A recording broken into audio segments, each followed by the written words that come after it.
But kwa kitu ambacho nimekipata kwenye uchambuzi wangu wakati nachambua hii ngoma, pengine kinaweza kutusaidia kujua ukweli ni upi. Yo, mambo vipi my people? You good? Mimi naitwa, you know my name, the most wanted hip hop analyst. Sindio? So uchambuzi wa leo uko tofauti kidogo, kwa sababu tunaelekea kwenye kusherekea 30 years of Bongo Flava. Na kuna maswali mengi sana leo nitakuuliza, na nahitaji komenti yako. Komenti yako ni muhimu sana, kwa sababu nina maswali ambayo yanachanganya sana, na mpaka leo hakuna mtu ambaye ameweza kuyajibu vizuri, au vipi? So kuna siku moja nilisha kuongea list ya nyimbo bora za diss all time, sawa? Na watu wengi walishangazwa niliposema kwamba inaniuma sana ya Juma Nature, Kiroboto ni diss song. I don't know, sijui watu wengi wananifuatilia ni Gen Z, but yes, inaniuma sana ya Juma Nature ni diss song. Lakini hicho ni kitu ambacho ukimuuliza mtu yeyote ambaye anaifahamu tasnia vizuri, ukimwambia mtu bwana nitajie bwana classic diss song of all time, wengi watasema Rado. Usiulize, ni nadra sana na hautosikia mtu anasema ngoma ya Juma Nature inaniuma sana ni one of the classics. So kama ujue leo mimi ndo nakwambia, tukizungumzia diss song ambazo zilikuwa ni classic before Rado, kulikuwa na Juma Nature na inaniuma sana. And pengine before hata Juma Nature kuna watu walikuwepo kipindi ambacho mimi sipo, but leo tuko na Juma Nature, inaniuma sana. Hii ngoma bwana nimeisikiliza sana na ina vitu vingi ambavyo vinachanganya, kwa sababu mpaka leo tunajua side moja ya story ya Juma Nature, hatujui side ya story ya Sinta. You get what I mean? But kwa kitu ambacho nimekipata kwenye uchambuzi wangu wakati nachambua hii ngoma, pengine kinaweza kutusaidia kujua ukweli ni upi. You get it? Yeah.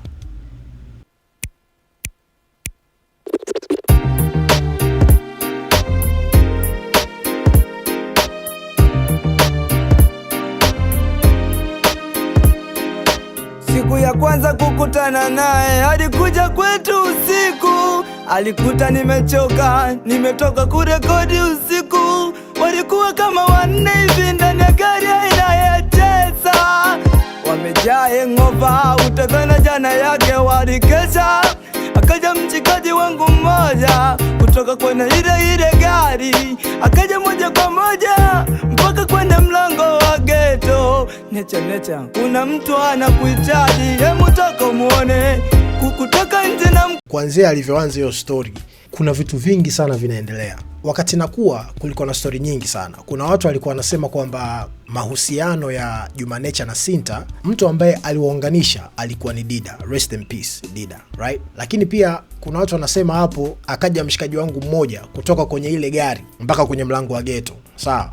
Huyo mshikaji wake ni Swebe. Kwa watoto 2000 mtanisamehe sana. Swebe ni moja kati ya waigizaji nguli sana kutoka kwenye kikundi cha Kaole kipindi hicho, lakini pia kuna time alikuwa ni mtangazaji wa EFM I think. Sijui uko wapi sasa hivi. So anasema kwamba Swebe ndio alikuja kugonga huo mlango. So story ya Nature anasema kwamba watu wote walimfuata Juma Nature, na ndio siku ambayo Juma Nature hapa anajuana. I think alikuwa anamjua Sinta before, lakini hiyo siku ndio anasema siku ya kwanza kukutana naye.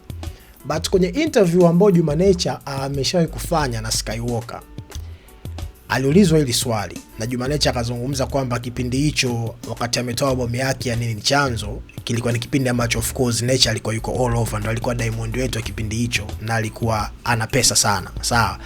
So kuna rafiki yake na Juma Nature anaitwa Monica, ni mtoto wa mzee Mwamunyange.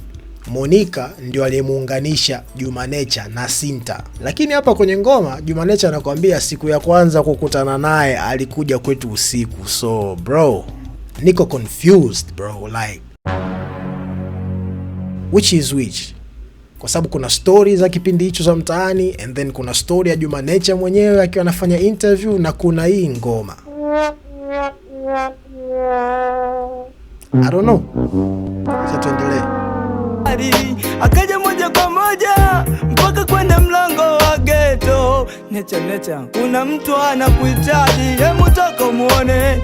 Kukutoka nje na mkuta msichana na mfahamu kwa jina la Tina, ambaye chuo kile kikuu cha habari na Tina ndio Sinta. Jina lake kabisa ni Christina. So Tina ni Sinta. Naona hii kitu inavyochanganya.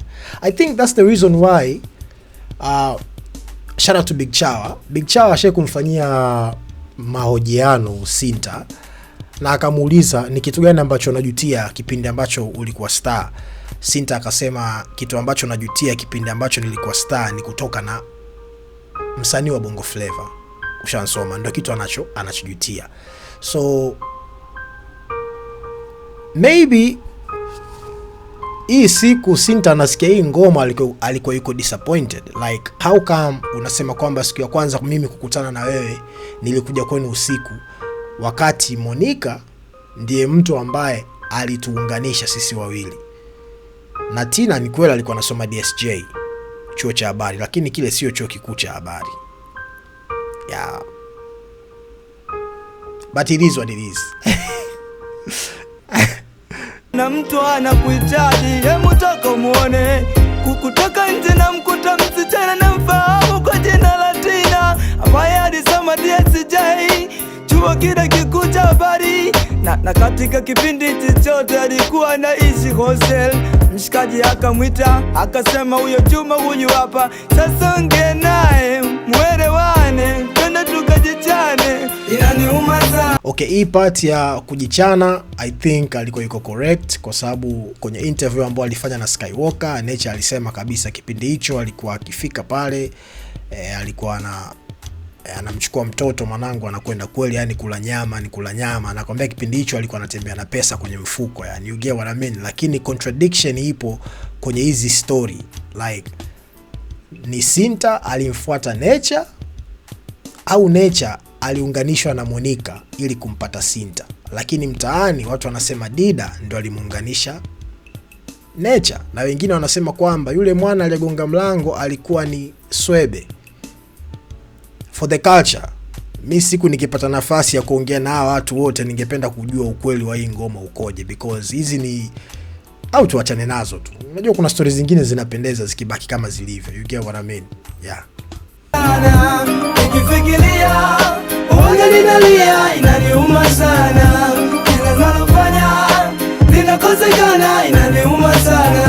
Hata watoto dogo wananicheka sana, inaniuma sana.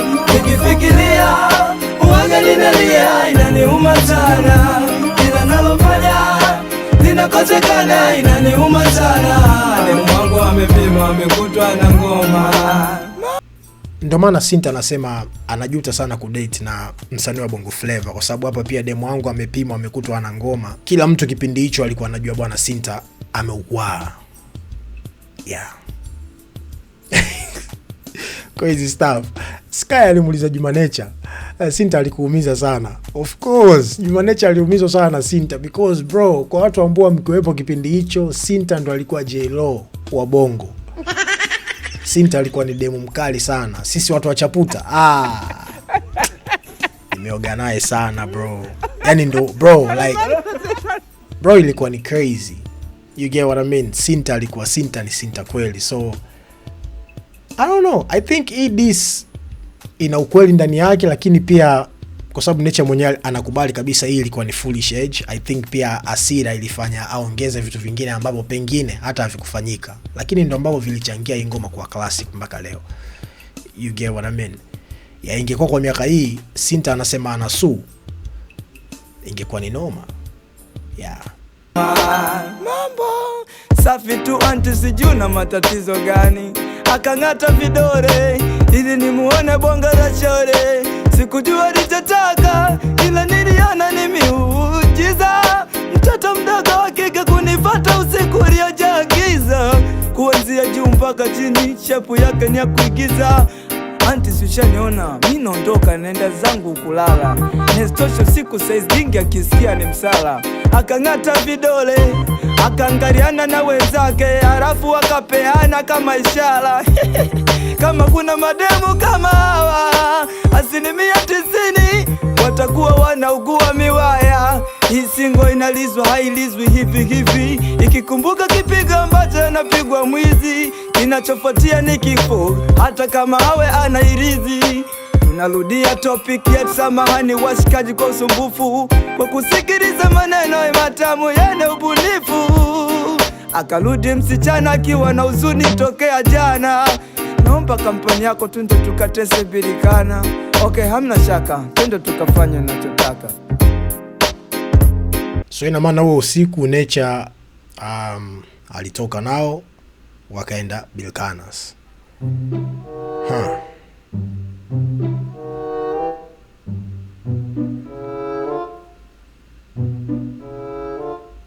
I don't know.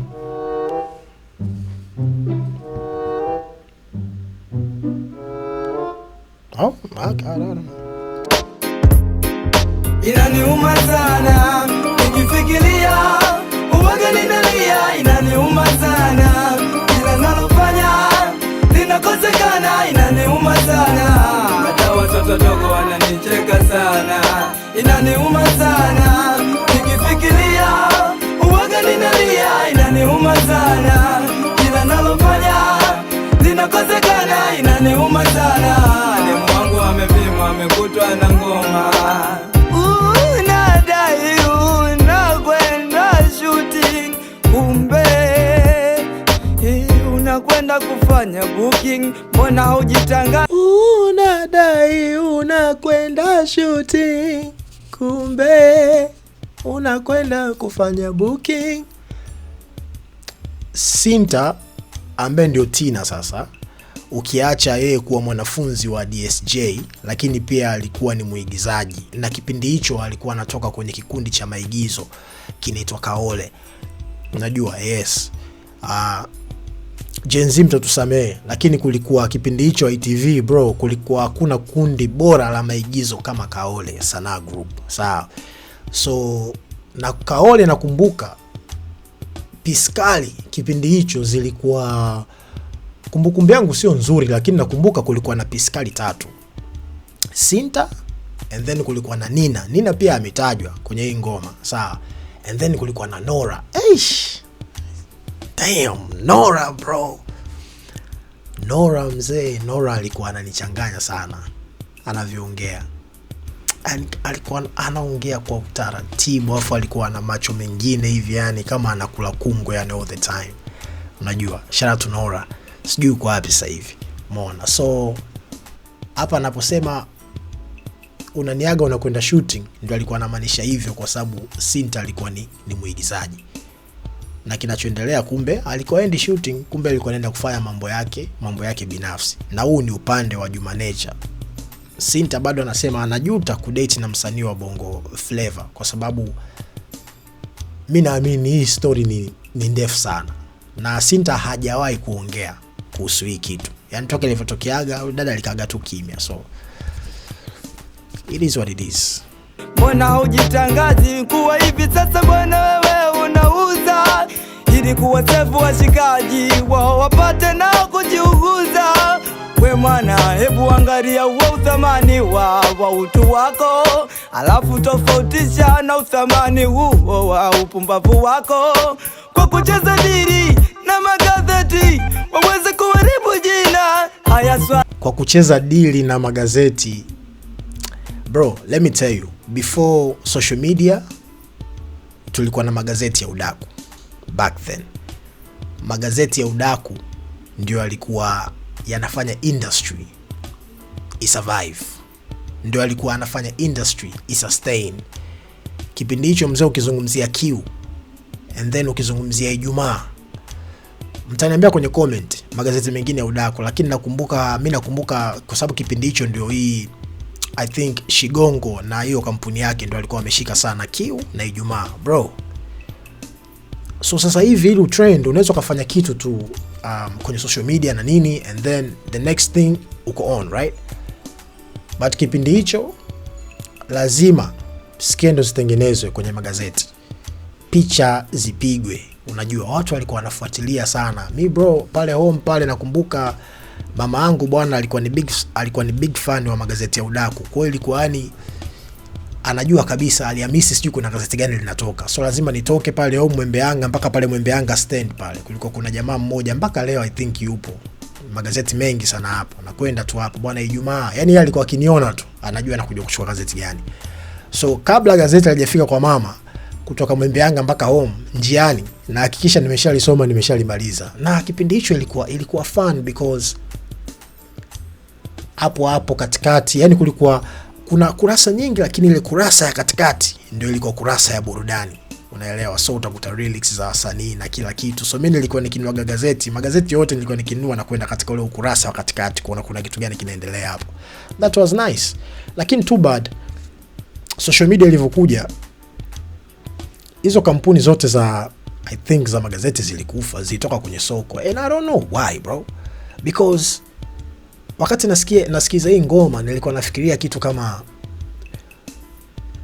mtu kama Shigongo angeamua kuja na QTV au Ijumaa TV kwenye social media, unajua stories zile za udaku zingeendelea, lakini sasa angekwenda na wakati ambao unastahili, angekwenda na wakati ambao upo.